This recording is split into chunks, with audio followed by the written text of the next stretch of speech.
Saturday, November 12th in the NBA, and I'm back with my 3 favorite picks of the day. Yo, what's going on? My name's Austin from Calling Our Shot. Let's talk about yesterday. We had a 1-3 day, and we've entered a little bit of a cold spell over the last 2 days. Jared Allen doesn't get it done, scores, I think, 10 PRAs his first 10 minutes, only 13 his next 25. You got Mobley and Donovan Mitchell grabbing 10 rebounds. The Suns, -7, yeah, never stood a chance. Marcus Smart gets into foul trouble. He never stood a chance. Our Fred VanVleet play does cash. It's a 1-3 day. Look, we've had a little bit of a cold spell.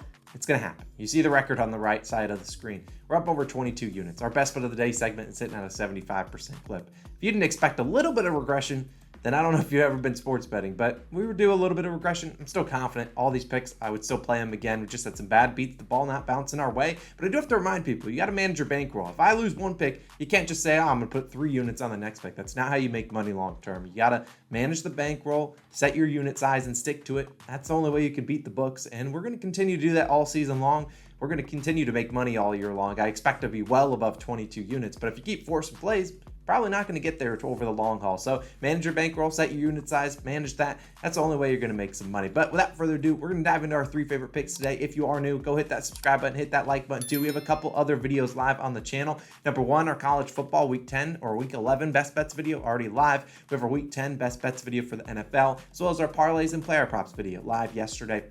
Go check those out. I appreciate you guys all for all your support recently. Let's get into it. All those videos will be linked in the comment in the description down below. Our first best bet of the day. I think we've technically lost 2 in a row. Yesterday, 2 days ago, we went 1-1. But let's go with this guy, Joel Embiid, taking his over 27.5 points, -113 on FanDuel, putting 1.5 units on this. And look, Joel Embiid looks to get back the best bet segment onto the winning column. And this would be playable. I'd still play 1.5 units at 28.5, but if it does go up to 29.5, I'd probably drop it down to 1 unit or don't play it at all. But let's talk about Embiid and the Sixers, as they have a rematch against the Atlanta Hawks, but this time they're in Philadelphia. And if you look at the lines, you're seeing the Sixers are 3.5 point favorites and the over-under is 220. Now, both those lines, the Sixers winning and covering, and over 220, weren't even close last game. The Sixers got blown out. We saw Joel Embiid benched, and we saw the starters benched, and we know that because we had Tyrese Maxey's over an assist, PTSD. But I expect to bounce back here, and I think the Sixers, the books think, at least they have a good chance of winning. And I don't think they really have a great chance if Joel Embiid doesn't play well. Asking him to get 28 points might seem like a lot, but obviously we saw him last year. He was an absolute wagon, and one of the MVP frontrunners, obviously ended up losing it towards the end of the year. But you look at that game against the Atlanta Hawks just a couple days ago. Went south for Joel Embiid, in larger part the Sixers. He had 26 points, but he had 8 turnovers, 5 fouls, and he got benched the last 4-5 minutes of the game. Basically everything that could go wrong for him did go wrong, but still, you look at the Sixers offense against the Hawks defense. It hasn't been great this year, especially on the road. It's basically Embiid, Tyrese Maxey, and Tobias Harris. The offense is going to run through Embiid. We know he's the guy that can get to the free throw line 25 times in a game if he has to, but he's probably going to attempt 10, 16 free throws. And I also look at Clint Capella's line.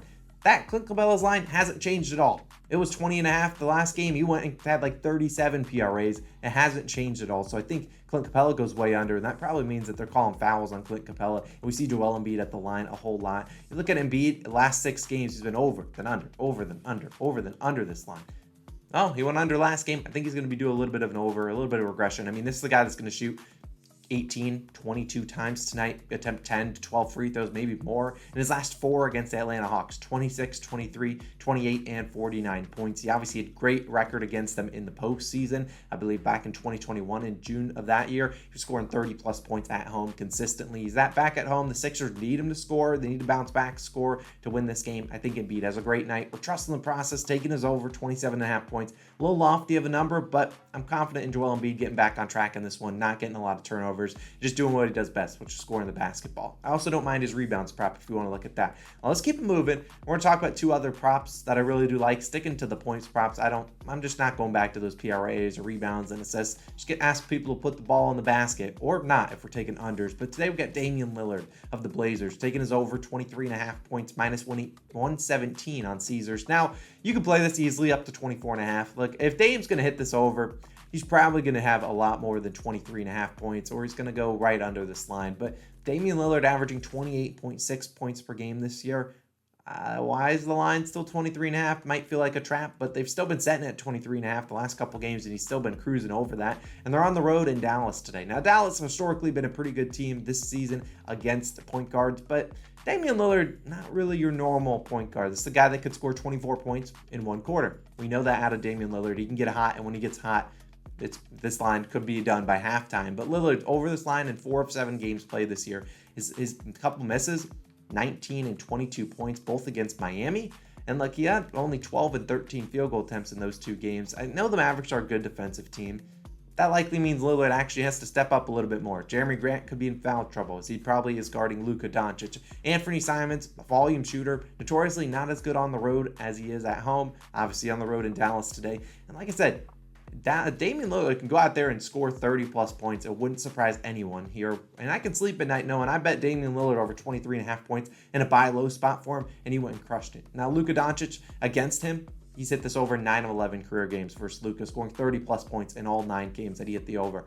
The other games, he missed it, technically, scored 28 points, still hitting the over, and he scored 19 points in one of those games. I have full confidence Damian Lillard's going to shoot it a bunch. You look at the last game when he still managed to score 26 points. He only scored 105. They haven't been a high-scoring team, the Blazers. There's a reason this over-under sitting at 214 or so. But Damian Lillard, he's basically the heartbeat of this offense for the Blazers. I think he comes out here, plays pretty well. I think he has a good day. 23.5.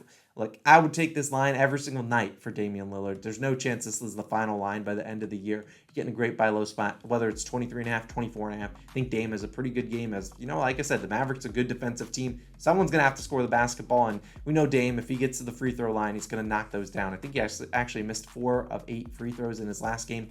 Don't think he does that again. I would like Dame time. Go get it done. Take it as over 23.5 points. Like I said, 24.5, perfectly fine. And my final one, sort of a passion play, sort of a heart play. This guy on my shirt, Zion Williamson, taking his over 24.5 points, minus 113 on FanDuel. I really don't expect this line to change, and if it does, I probably wouldn't take it at 25.5. Zion's lines are sometimes pretty sharp, but I love this matchup for him, and Zion's arguably my favorite player to watch in the NBA, and this matchup suits him very well. Now, taking on the Rockets, they're at home. This is an over-under at 231 points.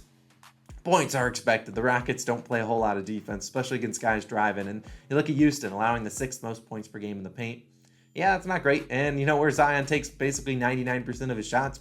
Are in the paint. He's actually made a couple 3-pointers over his past 3 games, but Zion over this line, 24.5 points in 6 of 10 games. Now, obviously, Brandon Ingram's probably going to bounce back here. I normally have a bad track record of predicting which one has a good game. Brandon Ingram should play well, but there's plenty to go around against the Rockets, a team that could give up, 3 25-plus point scorers in McCollum, Ingram, and Zion. And you look at last game, Zion was pretty aggressive. He only had 14 field goal attempts, but 15 free throw attempts. He was getting to the line a lot. Now, Brandon Ingram was in foul trouble, ended up fouling out of that game, but this is a great matchup for Zion, just driving to the hoop and just finishing over the guys in there. Now, Brandon Ingram, like I said, he'll get his. CJ McCollum will probably bounce back, although he's been struggling recently. But Zion plays a lot. What I like with him is he plays a lot with the second unit. So Zion normally will play the first 6 minutes of the game, then he'll get subbed out, and he normally comes in right around sometimes the 2-minute mark in the first quarter, and then he subs out and then starts the second quarter. And then he also plays a lot in the fourth quarter at the beginning of it. So even if this is a blowout, unless it's a 60-point blowout, we're going to see Zion probably start the fourth quarter with the second unit, and he's probably going to be the number 1 guy there. And like I said, Houston really struggling to stop guys at the rim. 6th most points per game in the point. Alperen Sengun, the guy that's probably going to have to provide help defense against Zion, he's allowing a 66.7% field goal percentage within 6 feet of the hoop. This guy is barely even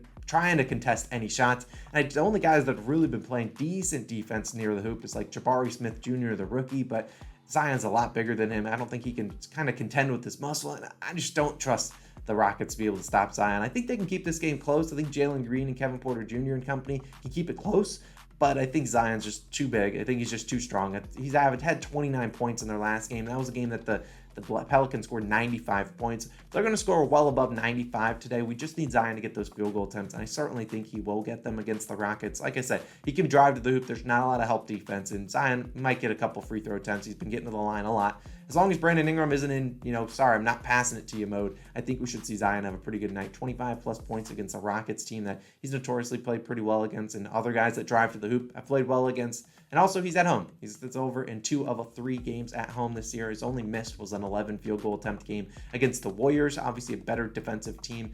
at least, with Draymond Green and whatnot, than you got with the the Rockets. Give me Zion. I love him. I think he's a pretty good night. Take his over 24.5 points. Those are my only 3 plays of the day. Not going to add any plays. Just 3-point scores. 3 guys I can sleep at night knowing, hey, I took their over in points, and they hopefully got it done for us. Those are my 3 plays. Now, if you wanted my opinion on COS Hall of Famer Tyrese Halliburton, I actually lean his under 20.5 points tonight, but I don't disrespect a Hall of Famer like that, at least not right now, although I did consider it. But, of course, time to shout out some COS All-Stars. I appreciate you guys all for the support. We can't do it without you guys. If you want to become an All-Star, go click the join button on the channel down below. You get our plays early. You get shouted out in the video. We have a couple new ones today. We got Alan. We got Mojo FN. We got Misha. We got Larry. We got Hoa. We got Steve. We got Blue Chip Hoops. We got Jesse. We got Peter. We got Eric. We got Tazia. We got Rocco 322, Yanoa de Guzman. We got Jacob, who knows? Jaden, Bartos, JC, Casey, Joanne, and Tyler. Thank you guys all so much for the support. We can't do it without you guys. We really can't. So thank you guys all. We're going to bounce back. Don't worry about a couple losing days, 2 in a row.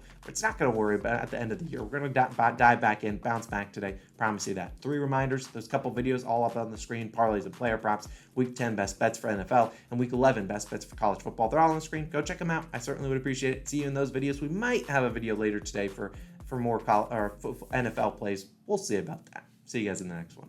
Peace out.